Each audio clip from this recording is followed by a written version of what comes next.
"Hold the lantern still," said the Duke of Kingscote, on his knees in 4 inches of water in the ditch beside the Marchford road. "And do not tell me she is gone, Ferris, because she has her hand shut, and the dead do not hold on." The rain had been coming down since noon. It was 9 o'clock at night and black as a cellar, and he had turned off the high road only because the bridge at Kelder was under water, and his horse had shied at something pale in the ditch, and Ivo Sandhurst had done the thing that no sensible man does on a filthy night 11 miles from home, and got down to look. She was lying half in the water with one arm folded under her and her bonnet gone. Young. Soaked past soaking. There was a graze along her temple, blue-white in the lantern light, and her lips had no color in them at all, and her left hand was closed so tightly round something that, when he tried, very gently, to open it, she made a small sound and closed it tighter. "Alive," said Ferris with wonder. "Alive and stubborn. Get my coat, and go up the road and see whether there is a carriage in the hedge, because a woman does not arrive in a ditch on the Marchford road in a silk gown by walking." There was no carriage. There were, Ferris reported, wheel marks turning in the mud 100 yards up and going back the way they had come. Kingscote was 3 miles off. She was in the blue room by 10:30, in the hands of his housekeeper and 2 maids and the coachman's wife, who had been a nurse. The doctor came from Marchford at midnight and stayed until 3. Ivo sat in the passage outside on a hall chair in wet clothes because it did not occur to him to change them, and at 3 o'clock Dr. Ambrose came out and said, "Exposure. A twisted ankle badly. A graze on the temple where she came down on the stones. Nothing broken and nothing worse, and I will tell you plainly, Your Grace, another 2 hours in that ditch and I should be writing something else." "Will she wake?" "Tomorrow or the day after. She has been walking. Her shoes are through at the sole." She woke on the 2nd afternoon, and Ivo was sent for, and he came up and stood in the doorway with his hands behind his back and did not go in, because his housekeeper was in the chair by the bed, and because a woman waking in a strange house has enough to contend with. "You are at Kingscote," he said. "I am Sandhurst. I found you in the ditch on the Marchford road on Tuesday night. You are safe. This is my house, and Mrs. Odell has not left this room since. You are not required to tell me anything at all." She looked at him with gray eyes in a face the color of paper. "Cressida Nye," she said. Her voice was a ruin. "How long?" "2 days." "Then he has done it." She tried to sit up and could not, and her hand went at once to the bedclothes and searched, and her face changed. "My hand, there was a paper." "It is here." Mrs. Odell had it ready on the tray, dried flat between 2 sheets of blotting paper, weighted with a book. "It was in your hand. It took 3 of us and a deal of persuading, miss, and nobody has read it." "Nobody has read it," Ivo confirmed. "You have my word." Cressida Nye lay back on the pillows and shut her eyes, and 2 tears went down into her hair, and she said, "Thank you." And then, after a moment, "I should like you to read it. Both of you. Now, while I am awake, because I have been carrying it for 4 days and I am so tired of being the only person who knows." It was a codicil. Ivo read it twice, standing at the window in the good light. It was dated the previous September, written in a shaky hand, and witnessed by 2 people whose names meant nothing to him, and it left the house and land at Hollow nigh 190 acres in the Vale, with the mill, to Cressida Alice Nye, only daughter, absolutely, and it revoked a provision of the earlier will under which the property had been left to a cousin, Mr. Emery Nye, in trust for her. "Your father, he died in January."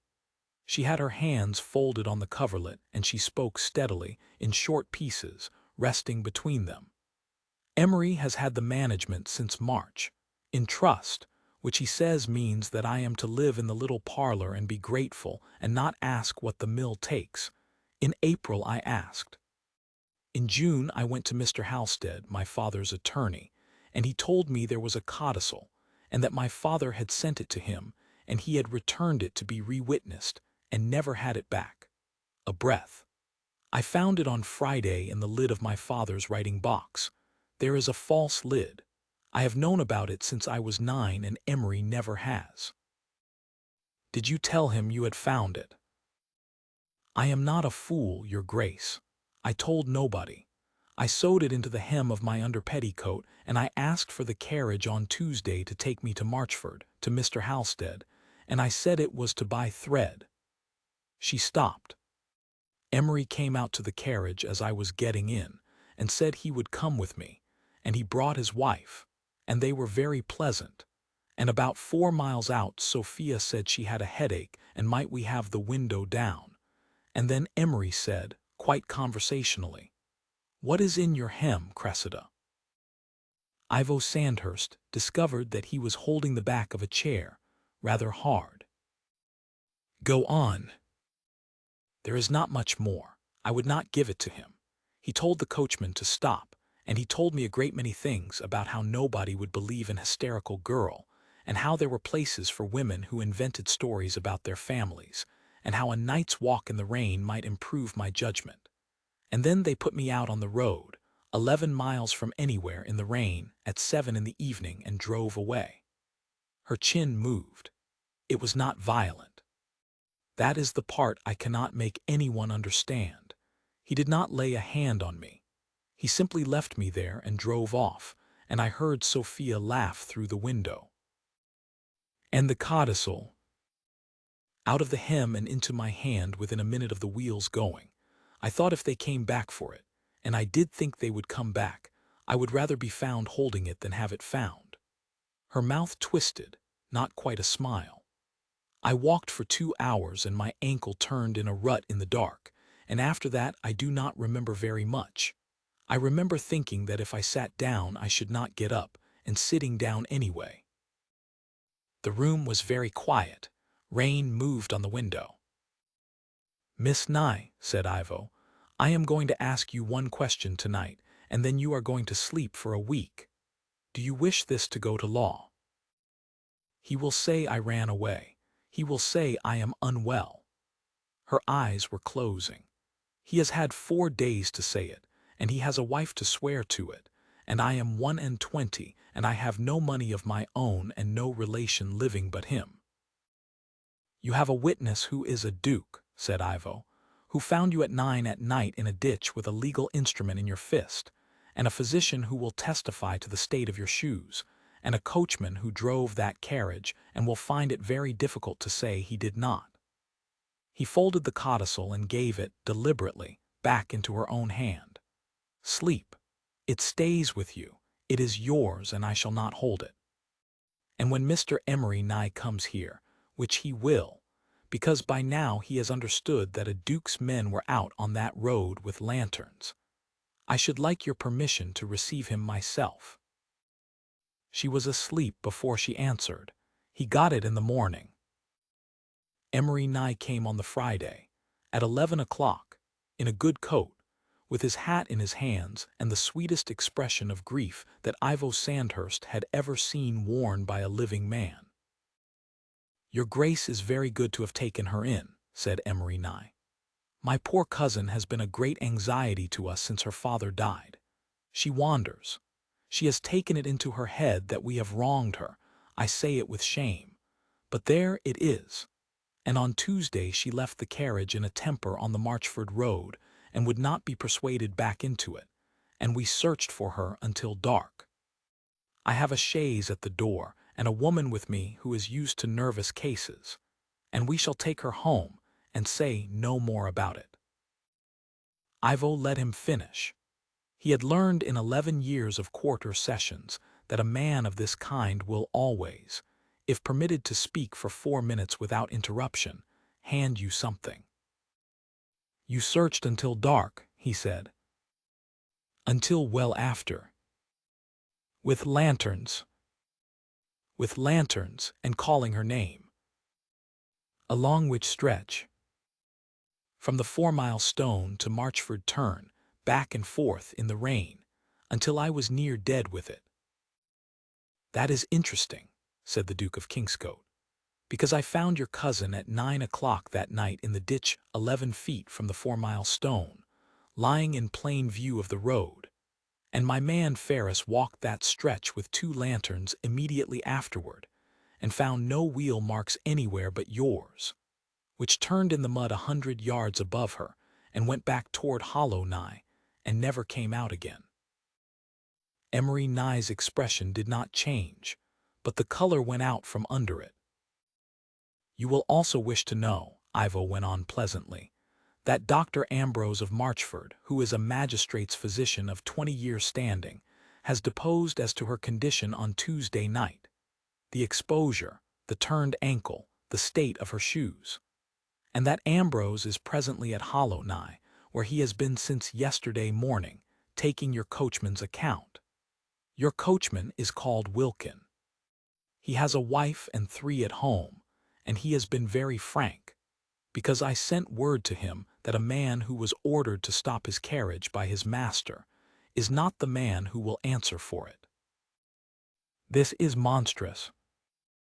And you will wish to know, thirdly, that Mr. Halstead of Marchford, your late uncle's attorney, called here on Wednesday evening and identified in my presence, and in the presence of my chaplain, a codicil dated the 14th of September, revoking the trust and leaving Hollow Nye to Miss Cressida Nye absolutely, and that Mr. Halstead states on affidavit that he twice wrote to you in the spring asking for the return of that document, and that you twice replied that no such paper existed in the house. The clock on the chimney-piece struck the quarter. Nobody said anything for the whole of it. "What do you want?" said Emery Nye. "I want nothing whatever. I am not a party to this." Ivo stood up. "The magistrates sit at Marchford on Tuesday, and everything I have described will be before them, and I have not the smallest intention of arranging a settlement in my morning room to spare you. But you ask me a question, and I shall be honest with you. Miss Nye is 21. She is not in my keeping, and what she has said to me is that she wishes the mill accounts examined and her father's codicil proved, and that she would rather not see you hanged nor transported nor ruined, because your mother was her father's sister. That is her position, not mine. Mine, Mr. Nye, is that you put a young woman out of a carriage into the rain 11 miles from shelter and drove away, and that if the law is gentler with you than I should be, you may thank her for it, and not me." He rang the bell. "Ferris will show you to your chaise. You will not enter this house again, and if the woman you have brought with you sets 1 foot upon the stair, I shall have her put off the property." It took until March.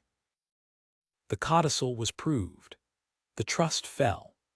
The mill accounts, examined by 2 accountants at Cressida Nye's own charge and not the Duke's, because she was immovable upon that point, showed £940 unaccounted for over 11 months.